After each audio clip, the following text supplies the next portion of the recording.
Euh, Bonjour Coralie, ça va? Ça va, merci, bonjour. Alors, tu es la fondatrice de la marque qui s'appelle Coralie Masson. Tu fais Oui, les chaussures plutôt colorées, super confortables, même avec le talon. Et c'est un exactement. peu ta patte créatif qui s'exprime, mais aussi le savoir-faire parce que nous avons des chaussures hyper confortables qu'on peut porter pendant toute la journée et même aller danser avec Avec, les chaussures. tout à fait. Les chaussures elles sont super colorées, on a des paillettes, on a plein de couleurs, on a même aujourd'hui une nouvelle gamme de sneakers que je regarde là sur ton site, ça donne trop envie. Voilà, je suis ravie de t'avoir aujourd'hui et surtout un petit peu avoir le partage d'expérience. Comment tu as fait la transformation? Parce que je sais que quand tu es venu dans le programme, tu étais en full wholesale, donc tu as vendu surtout dans les boutiques. Tout est beaucoup de travail avec les revendeurs. Et là, tu as décidé d'aller online. Donc ça, c'était une décision que tu as prise il y a une année à peu près. Donc, tu as commencé cette transformation vers le digital. Oui. Ce qui est intéressant déjà pour comprendre, avant qu'on parle du digital, c'est déjà ton parcours. Comment tu es arrivé dans la chaussure, pourquoi tu as décidé de faire les chaussures, d'où est venu ce projet de folie. Et après, on va parler de la partie digitale dans la deuxième partie de l'interview. Ok. Alors, tout d'abord, en fait, moi, j'ai toujours été une folle de chaussures. Tu vois, même quand j'étais étudiante, je mangeais des pâtes, mais j'avais des Prada, quoi. Il fallait faire des choix et moi, c'était vite vu. Et en fait, un soir, parce que j'ai toujours beaucoup dessiné, peint et tout ça. Et un soir, j'ai dessiné plein de chaussures et je me suis dit, ben voilà, en fait, c'est ça que je vais faire. Je vais créer ma marque. Et puis voilà, je le sens, c'est bon. Et donc je suis allée me coucher et souvent moi j'ai plein d'idées, 1000 idées à la minute. Et le matin, quand je me suis réveillée, cette idée elle était encore là. Donc je me dis bon, celle-là il va falloir l'exploiter un peu plus. Donc de là j'ai commencé à chercher un fabricant. J'étais très arrêtée sur le fait que je voulais du made in France, blablabla. Sauf qu'il y a 8 ans en France, il y avait quasiment plus aucun savoir-faire. Donc, j'ai dû me tourner un petit peu vers l'étranger. Je suis allée en Espagne, en Italie, et c'est au Portugal que j'ai eu un vrai coup de cœur pour mon fabricant à la base. Et on a commencé à travailler ensemble, en sachant que moi, j'avais un projet fou, c'était de rendre des escarpins confortables, parce que j'en avais ras-le-bol d'avoir systématiquement une paire de chaussures de rechange quand on sort, quand on venait inviter quelque part, etc., d'avoir un sac avec les fameuses chaussures que tu mets quand tes pieds n'en peuvent plus, quoi. D'ailleurs, montre tes chaussures. Un petit peu, t'en as, toi, quelque part? On va en avoir quelques. On a des choses comme ça. Ah bah voilà, la beauté. Bonjour toi. Avec un Salut. petit cœur en plus sur le coup. Avec un petit Oh là cœur, mais là. ça, c'est pas sur toutes les collections, mais c'est un peu, voilà. Ce qui fait ma Mais, patte, c'est que c'est systématiquement rose à l'intérieur. Ça, c'est un mhm. petit peu le ligne, tu vois. Après, il y a des choses comme ça. Ça, c'est ta patte. Ça, c'est ta signature. Ça, c'est ma signature. Alors, c'est un truc, c'est cette ligne, elle était déclinée sur plein de modèles. Des fois, elle revient, des fois, elle s'en va. Ça dépend. Ça dépend des moments. Et après, c'est à peu près tout ce que j'ai sous la main. Ah ouais. Mais voilà, donc on a eu cette idée folle, donc ça a été beaucoup de travail pour trouver le degré de cambrure qui va bien, renforcer le chausson. On a une recette un peu magique que je dévoilerai pas et qui caractérise mes chaussures. Autant les 5 centimètres de talon que les 9 centimètres de talon, on peut les porter toute la journée ou toute la nuit sans problème. Ça donne envie. Mm. C'était quoi ton background avant que tu commences ton projet de chaussures? Alors moi j'ai eu 1000 vies en vrai parce que j'ai arrêté l'école tôt, donc j'ai commencé à bosser dans la finance, j'ai travaillé dans des musées beaucoup, j'ai bossé après dans l'immobilier chez un promoteur pendant longtemps, j'adorais ce que je faisais. Après j'ai eu passé un diplôme, j'ai repris l'école à 25 ans pour faire un diplôme de visual merchandiser. Et en fait, quand l'histoire de la chaussure, ça m'a pété au casque, hein, parce que c'est vraiment, ça s'est passé comme ça. Ça a été à un moment donné où j'étais rédactrice pour un petit magazine de mode bordelais, parce que moi je suis de Bordeaux, et je bossais 2 jours par semaine sur une boutique de prêt-à-porter. Et voilà, c'est parti de là en fait. D'accord. Et Donc je connaissais rien. comment t'es arrivé à, bah, tout simplement avec ta première collection? C'était quoi ton plan d'action? Le plan d'action de la première collection, c'est que la boutique sur laquelle je travaillais, c'était un réseau de magasins qui s'appelle Le Comptoir des Quartiers. Donc, je me suis dit, attends, Minette, tu as 15 boutiques à disposition. Moi, il me fallait du volume pour lancer la première prod, parce qu'on a quand même on n'arrive pas, et le fabricant, il ne te fait pas 3 paires là, 4 paires là. J'avais des contraintes de nombre de paires par modèle, par couleur, etc. Donc, la première collection, j'ai pas du tout fait ça, là. J'ai fait un truc hyper commercial pour mon réseau de magasins sur lequel je travaillais, pour pouvoir lancer l'histoire et après dire aux fabricants, bon voilà, on a fait des trucs qui me plaisent pas, maintenant on va bosser ça, quoi. C'est parti de là. Il me fallait à l'époque un minimum de, je crois, en tout, il me fallait 400 ou 500 paires pour qu'ils me fabriquent. Donc mon plan d'action, ça a été de se dire, on vend au magasin. Et à l'époque, le commerce était florissant, donc la boutique, c'était pas un mauvais choix il y a 8 ans, le B2B. Mais aujourd'hui, c'est vraiment compliqué. Ouais, et du coup, donc c'est comme ça que ton histoire a démarré, Oui, surtout avec les boutiques. C'est quelque chose que tu ah savais oui. faire Mm. pendant pas mal d'années. Oui, Et c'est quand même, c'est développé très vite, hein. ça a été vite, ça a plu, en boutique ça a fonctionné. Il y a eu, bon, comme qui dit production, dit des petits couacs, hein, il y a toujours des choses à revoir, etc. Mais ça a bien démarré assez rapidement. J'ai en parallèle, quand j'ai créé l'activité, créé un site internet, mais que j'alimentais pas du tout. Donc c'était histoire d'avoir une image et où il y avait des ventes qui se faisaient de manière très anecdotique. Le stock pour le site, je crois que quand j'ai commencé, c'était 30 ou 40 paires de chaussures que je me gardais pour vendre en ligne et tout le reste, c'était sur les magasins, quoi. Et à un moment donné, le commerce, on le sait tous, quoi, a quand même rencontré des difficultés. On consomme plus comme avant en magasin. Enfin, nous, les premières, moi, je suis quand même bonne consommatrice de chez tout le monde. Hein, je ne chose pas que chez moi, tu vois. Je vois que ma façon d'acheter aussi a changé. Donc, le virage sur le net, ça a mûri à ce moment-là, en fait.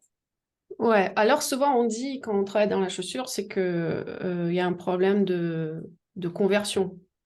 Alors, les gens, ils ont du mal à se décider, les nouvelles marques, ils savent pas trop comment ça chausse, du coup, Oui. peut-être on peut difficilement convertir les gens en ligne. Est-ce que tu as rencontré ce type de problématique? Non.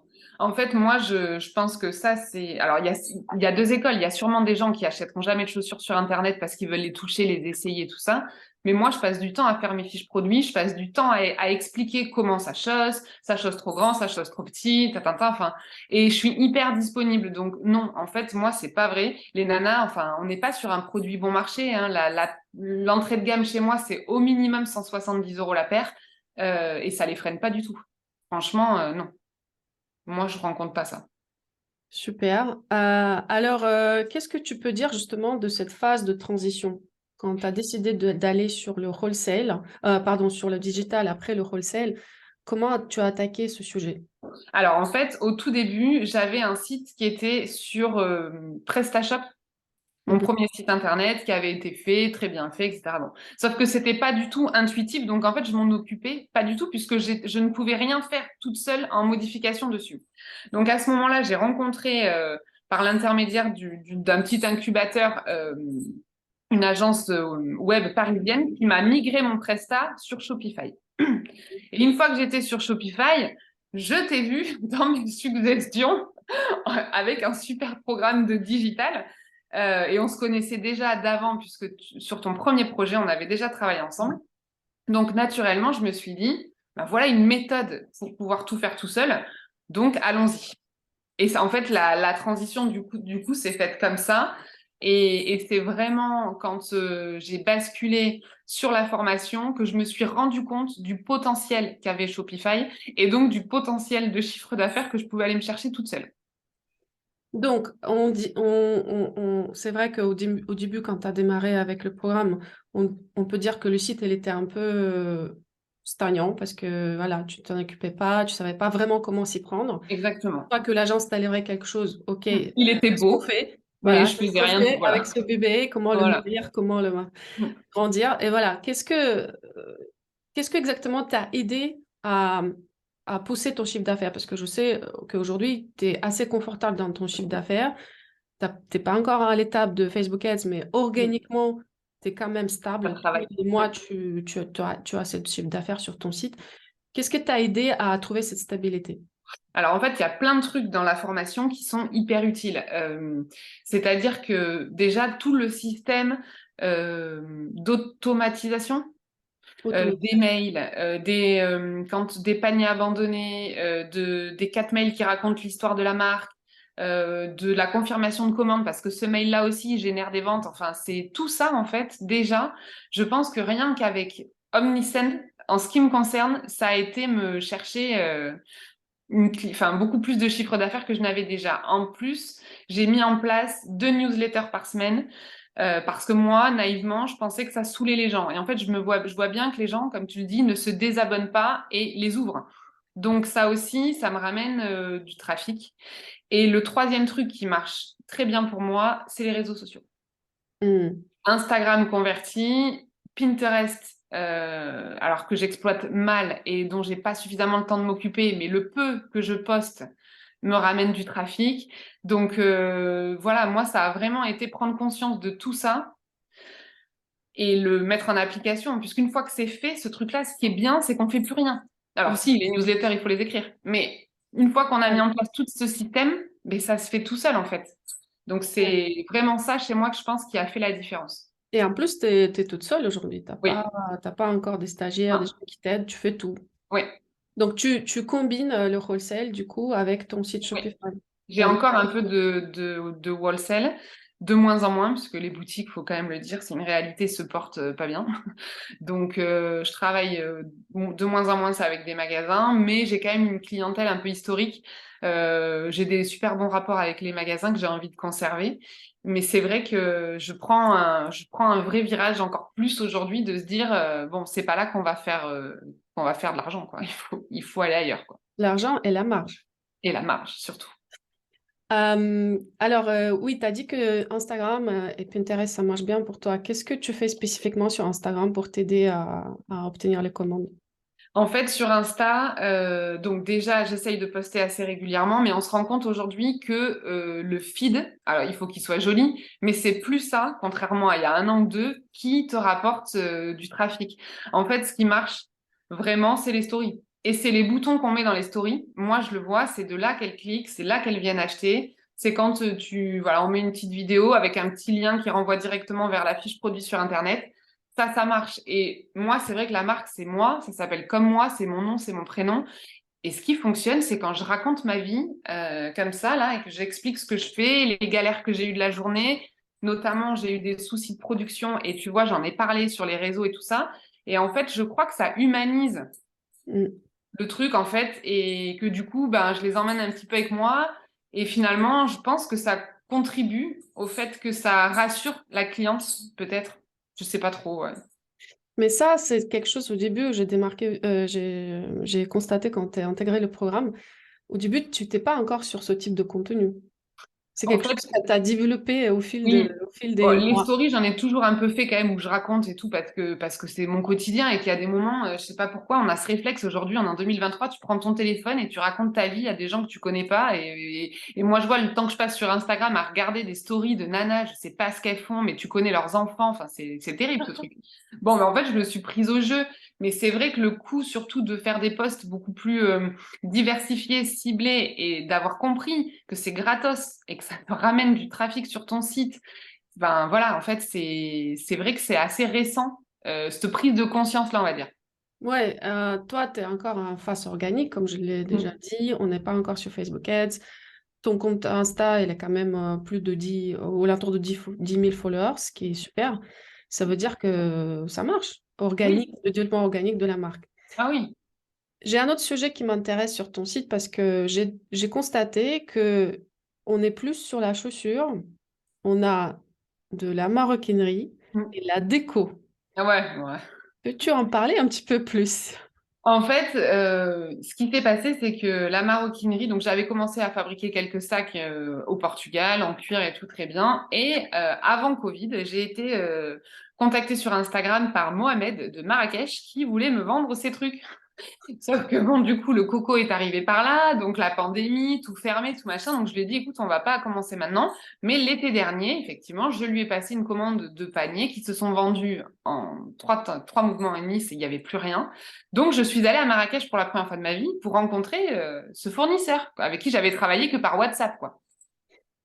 Et quand je suis arrivée là-bas, je me suis dit, non, mais attends, là-bas, il y a vraiment du biz à faire. Il y a encore un gros côté hyper artisanal, ils fabriquent plein de trucs.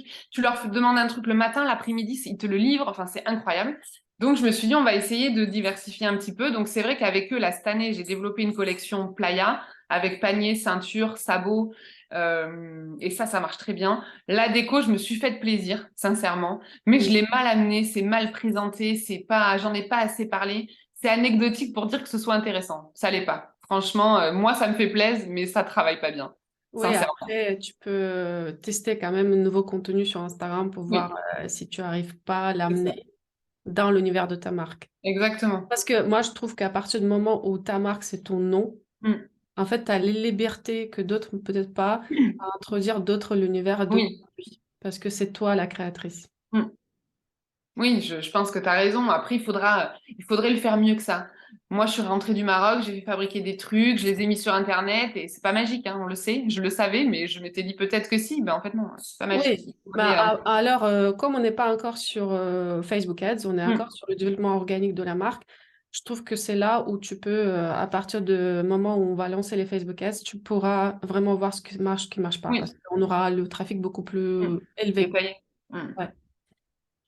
Euh, alors, une question que je pose souvent, si demain quelqu'un te demande un conseil, est-ce qu'il faut intégrer le programme à I'm Fashion ou pas, qu'est-ce que tu répondrais?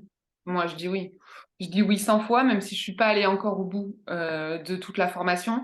Mais je vois, ne serait-ce que la petite avancée que j'ai faite là-dessus, même si j'aimerais y passer plus de temps, c'est ce qu'on se disait en off, mais moi, je suis, comme tu le disais, toute seule à tout gérer. Et c'est vrai que j'ai du mal à me détacher 2 heures par jour pour avancer là-dessus. Mais le peu que j'ai mis en place, oui, il faut même pas se poser la question, il faut y aller. Et merci. Et alors, Coralie Masson, dans 5 ans? Eh ben, Coralie Masson, dans 5 ans, écoute, j'en sais rien. J'espère ce que je me souhaite, franchement, c'est que le site se développe. Il faut que je me donne les moyens pour ça. Donc, ça veut dire se recoller sur la formation et aller sur du Facebook Ads. Parce que vraiment, je pense que l'avenir, en ce qui me concerne, il est là. Je continuerai de faire des pop-up comme je fais, tu vois, des journées où je rencontre les clientes et tout ça, et c'est cool. Les magasins avec qui je bosse, j'ai trop plaisir à le faire. Mais Coralie Masson, dans 5 ans, je me souhaite d'être toujours là et que le site il fasse beaucoup plus de chiffres qu'aujourd'hui. Voilà.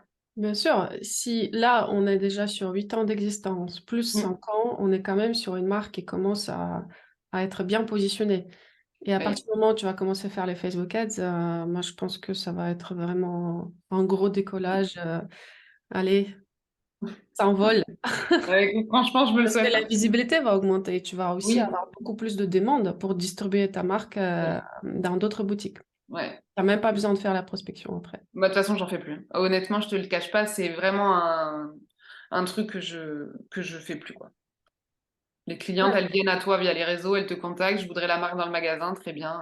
Tu as Vends-toi. suffisamment de travail aujourd'hui pour Ouais, stop. stop. C'est bon. Là, c'est vraiment l'idéal, c'est quand même se plus positionner sur le digital et Oui.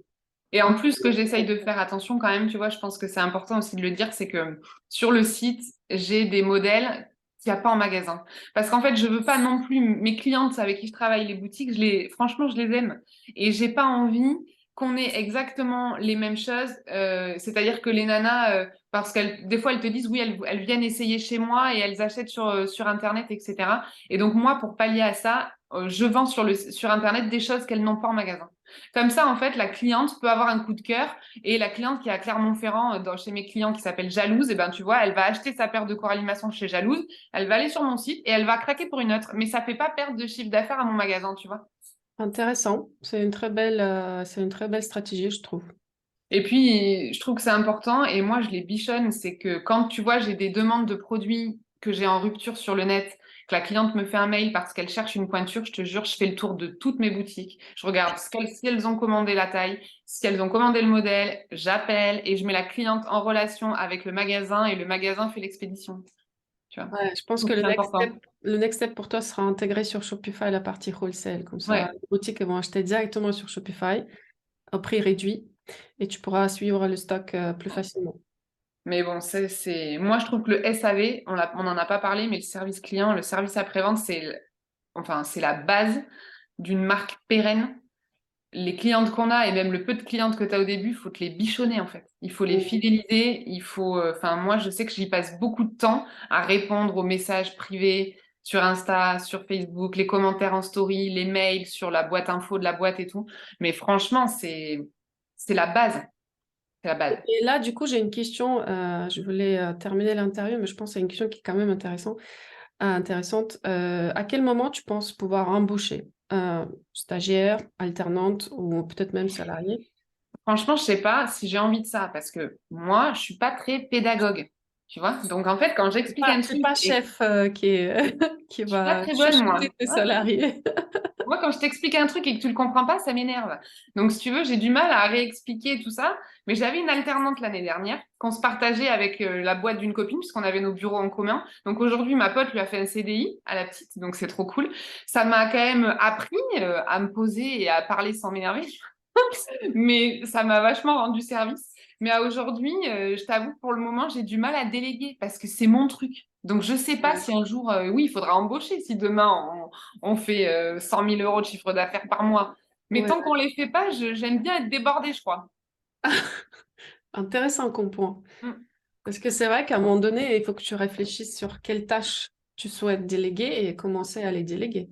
Oui, mais pour l'instant, je t'avoue que Et là, l'avantage, c'est que dans le programme, tu peux les intégrer. Comme ça, elles peuvent oui, apprendre avec nous en et même temps, suivre ouais. le programme avec Mais nous. Et c'est c'est ce que vrai que j'avais fait avec Emma l'année dernière, hein. Je lui avais donné les accès. Il y a des choses qu'on faisait à deux, hein. Ah, Euh, donc tu avais déjà quelqu'un oui. qui t'aidait. Ok. Mm. Ça, c'est un point positif. Donc, tu as vécu ça. Mm. Maintenant, tu te dis quoi?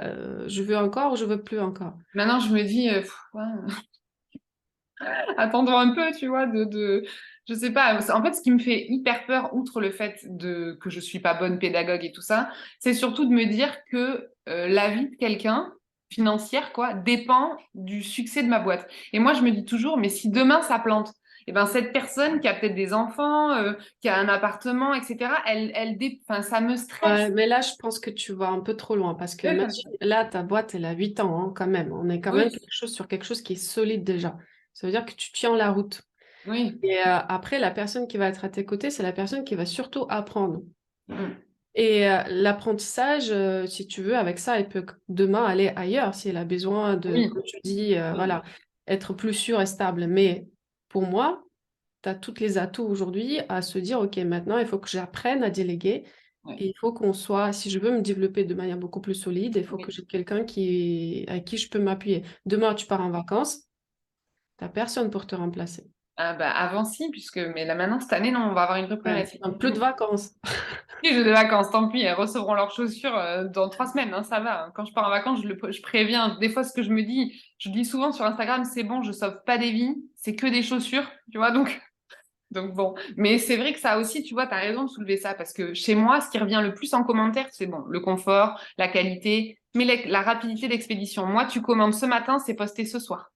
Tu vois, je mets parce que je sais, moi, je suis grosse consommatrice et tu commandes un truc, tu le veux déjà. T'as envie qu'il soit chez toi. Donc, je poste hyper rapidement.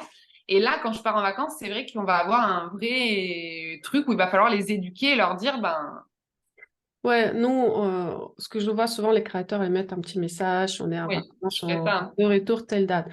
Après, à partir de peut-être centaines de commandes par mois, je ne sais pas si tu le fais déjà, ou 200 commandes par mois, tu peux les déléguer à quelqu'un, logisticien, qui Je puisse veux le pas gérer faire pour ça. toi. Moi, je mets un petit mot Ah, personnalisé à la main dans chaque boîte. déléguer, c'est pas Non. Coralie.